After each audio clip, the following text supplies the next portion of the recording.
You know, I actually thought that Nintendo was going to be, the phrase I used was the Infinity War Thanos. And what I meant by that was Nintendo was going to win E3. They would have snapped away everyone else with their presentation. And I need to stop people from saying this because they've been saying it all day on the internet.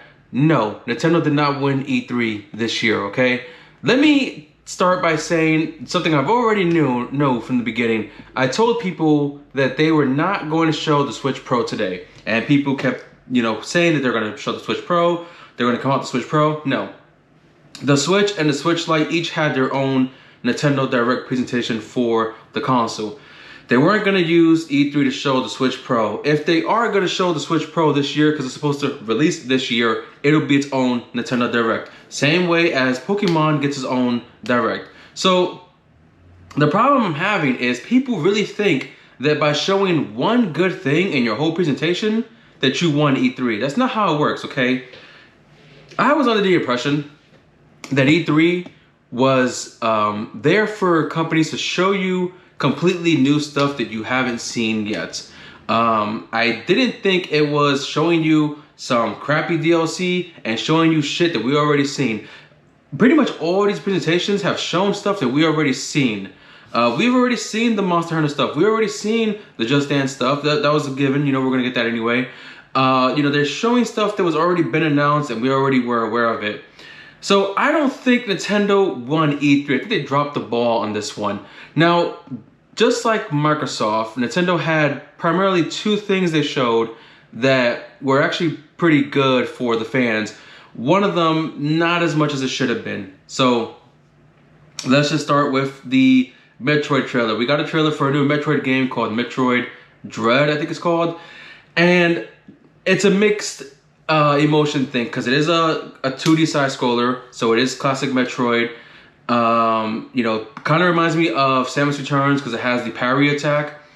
But this isn't what we were waiting for. People were expecting Prime 4 news and maybe Prime Trilogy news. Let me just say right now, I don't think they're going to release a Prime Trilogy remastered. I don't think they are. Because Nintendo has this habit of telling you they're going to make one game and they're going to focus on that one game.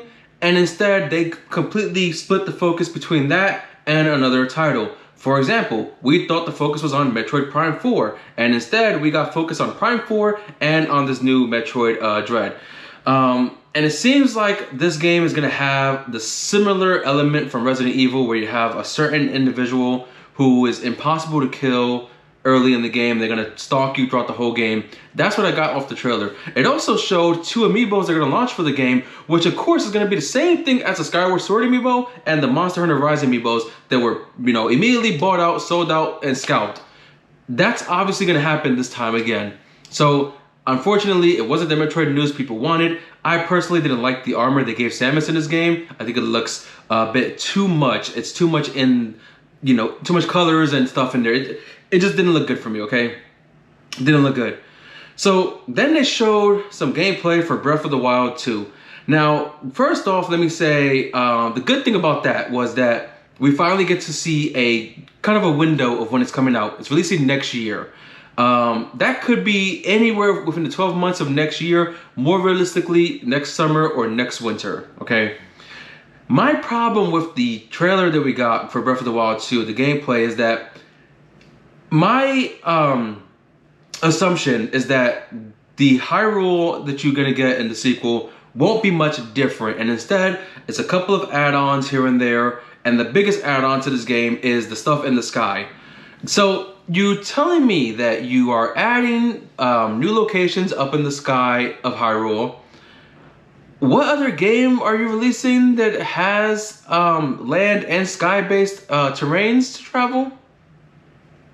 Yeah, exactly. You decided to split your focus between Breath of the Wild 2 and the Skyward Sword remake, which only the hardcore Zelda fans are excited for the Skyward Sword remake. A lot of other people who aren't that hardcore as fans, they don't care about the Skyward Sword remake. They're probably not even going to buy it because they've all been waiting for Breath of the Wild 2. Not to mention, you're shoving the motion controls down our throats for Skyward Sword, and you said, well, if you're not going to use motion controls, you use the analog sticks to fight. What kind of crap is that? You have so many buttons to use to fight, and you're still forcing crappy motion controls. Granted, Nintendo has great motion controls compared to other consoles, but I fucking hate motion controls. Same way as I can't understand why all these different reviewers on Switch shooters are saying there's no gyro controls, this game has great gyro controls. Fuck gyro controls, fuck motion controls. If you can't aim with a right stick, you shouldn't be a gamer.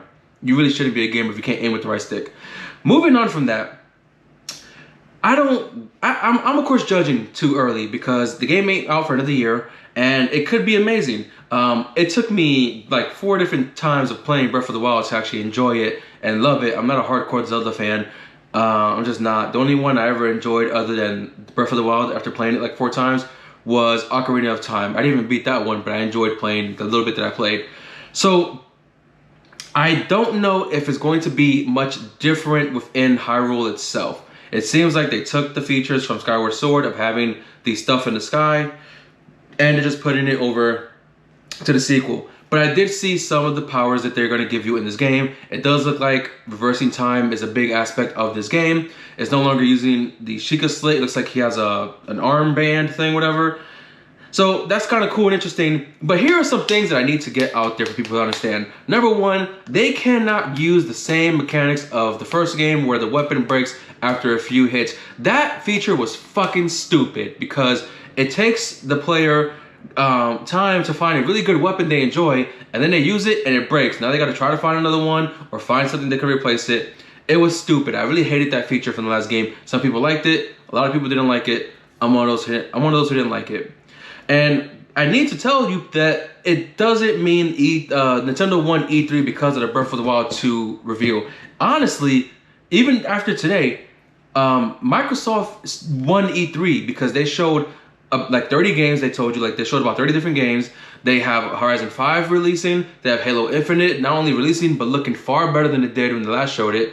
They got some other IPs coming out. You got everybody excited for Starfield, despite not knowing what Starfield is, because they all have their heads up Bethesda's asses. But Microsoft won E3, and they still could have shown something a bit more exciting, because all they really had, in my opinion, for me, was Halo Infinite and the Forza Horizon 5. They should have also shown something of Motorsport 7, or Motorsport 8. That would have been great. It would have been fucking phenomenal.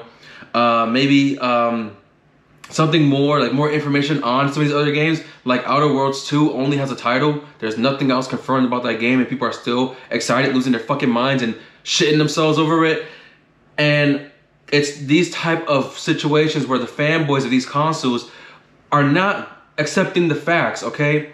Microsoft won E3, but they could have shown more information on some of their titles. Nintendo did not win E3 because they didn't show Bayonetta 3, which was supposed to come out last year, mind you. It was supposed to release last December originally. And even the director of the game said, it's on track to be released, don't worry. And then around that time, he said, yeah, don't think about it right now. Don't worry about Bayonetta 3 right now. It's not in the scope of our release window. So they completely dropped that. They dropped Metroid Prime 4 from mini reveal. We don't know what's happening with that. They're releasing some whack-ass Wario game. They're releasing another Mario Party, which if you like Mario Party for your, you and your family, that's fine. I don't. I think it's not that great of a game. I'm not paying $60 to play a bunch of mini games. I'm paying $60 for a great story and adventure and great mechanics and everything. So there's a lot of crap in the Nintendo presentation. They did show the next Smash character, which is the dude from Tekken. I don't know how that makes sense, because I was under the impression that every character who makes it into Smash has had at least one game on a Nintendo console. I don't know any Tekken game that was on Nintendo. And if you're gonna say, oh, so why is Snake in Smash Bros? There's one Metal Gear game on the 3DS that counts. Okay, so I don't really care about the Tekken character. But the good thing about that was it's not another sword user, because honestly, Smash has become a heavy sword using game. You have all the Fire Emblem characters that was already included in the game, all the Xenoblade characters that was included. Then they added Sephiroth, they added Pyro and Mithra, they added the hero from Dragon Quest XI, they added Byleth from Fire Emblem. So thankfully we don't have another sword using character. It's about time Sakurai got off his fucking ass and finally did something different.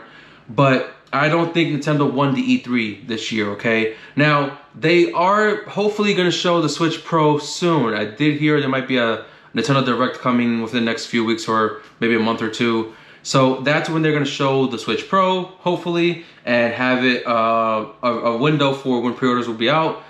But where is Bayonetta 3? Where is Metroid Prime 4? We don't know what's happening with those games.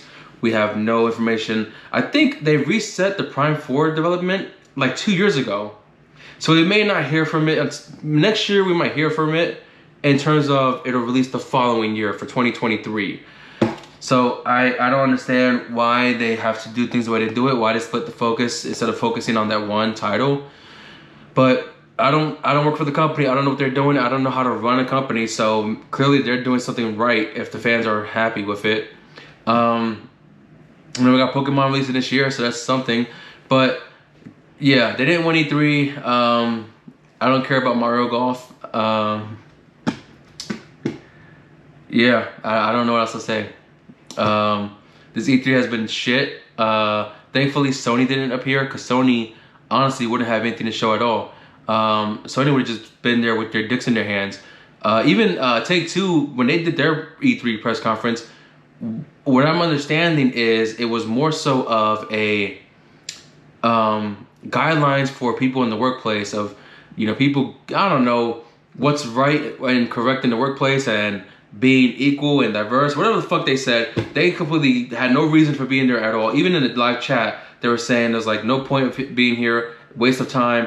Worse than Capcom and Ubisoft, okay? That's sorry, but Microsoft won E3. They completely won E3. They didn't obliterate E3. They didn't obliterate it, but they won E3 because the only thing that was really exciting from Nintendo's was Breath of the Wild 2, which is releasing at some point next year, as they claim. It could be pushed back. It could be, you know, releasing earlier. Who knows? Who the fuck knows? I'm just a chubby Puerto Rican with a camera. That's my video for today. Thank you guys for watching. Don't forget to check out my other videos, my other angry rants, and guess I'll see you guys on the next one. Oh, and one more thing I forgot to mention.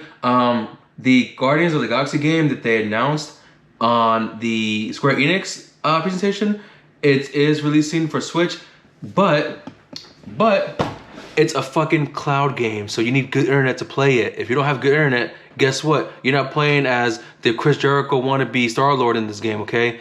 It's fucking stupid. Why are you gonna put a game that needs cloud features to play it when it barely works? Control hardly worked. Hitman hardly worked. Resident Evil 7 only works in Japan, so why are you gonna bother releasing it anyway? Just don't even release it. The game looks like garbage anyway. Game looks just as bad as Avengers. Don't do it. Just forget it. But they're gonna do it anyway. Just like they're releasing Dragon Ball Z Kakarot, but these games fucking suck. They fucking suck. And who the hell is seriously asking for a Zelda Game & Watch? Honestly, I don't think many people bought the Mario Game & Watch, so I can only imagine only hardcore fans are buying the Zelda Game & Watch. But the games on that Game & Watch, 2 of them are on the classic NES app on the Switch, and the other one you could play the remake on Switch as well. So why are you gonna waste money on that? Doesn't make any sense. Come on, Nintendo, get your heads out of your ass.